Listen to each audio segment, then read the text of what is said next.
విశ్వాసం లేనివారు, ధైర్యం లేనివారు, అంతేకాదు భక్తిహీనులు, దేవుణ్ణి నమ్మని వారు ఉంటారు చాలా మంది. దేవుడు అంటే ఇష్టం లేని వాళ్ళు ఉంటారు చాలా మంది. వాళ్ళ కొరకే యేసు ప్రభు చనిపోయాడు. 8వ వచనం చదవమ్మా ఒకసారి. అయితే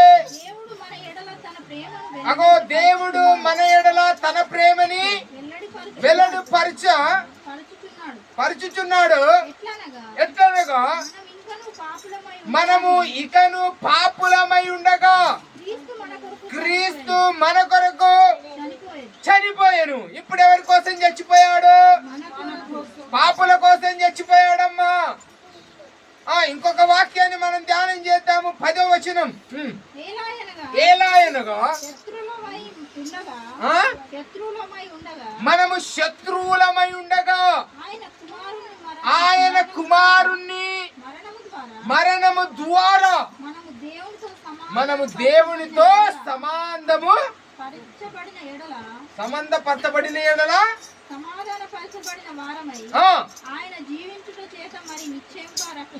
రక్షింపబడుచున్నాం. హల్లెలూయా.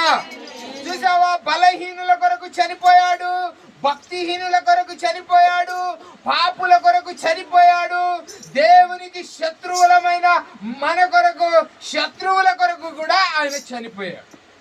ఎంతమంది కొరకు చనిపోయాడు ఆయన? చెప్పండి అమ్మా. నేను బలహీనుణ్ణి, నా కోసం కొద్ది పని చేసి పెడతారా ఎవరన్నా? నేను భక్తిహీనుణ్ణి, నా భక్తి కొరకు మీ భక్తి పనిచేస్తుందా? చెయ్యదు. దేవుడు ముగ్గురు కోసం కాదు, యావత్ ప్రపంచం కొరకే ఆయన చనిపోయాడు.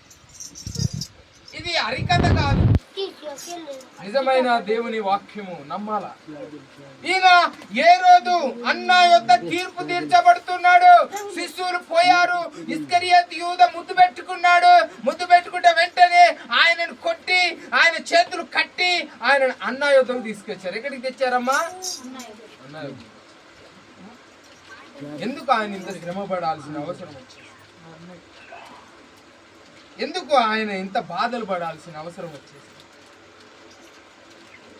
అన్యాయమైన తీర్పు పొందినాడు. న్యాయమైన తీర్పు కాదు ఆయనది.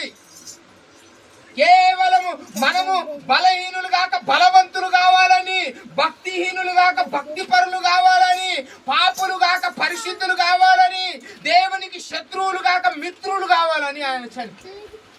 అర్థమైందా? నీ విషయంలో దేవుడు నిన్నేమి ఆశించి అడుగుతాడు? దేవుడు ఏమన్నాడో చెప్పనా? ఒక వాక్యాన్ని మనం ధ్యానం చేద్దాం ఇప్పుడు. చూడండి అమ్మా, యేసుకు 45వ వచనం చదవాలి.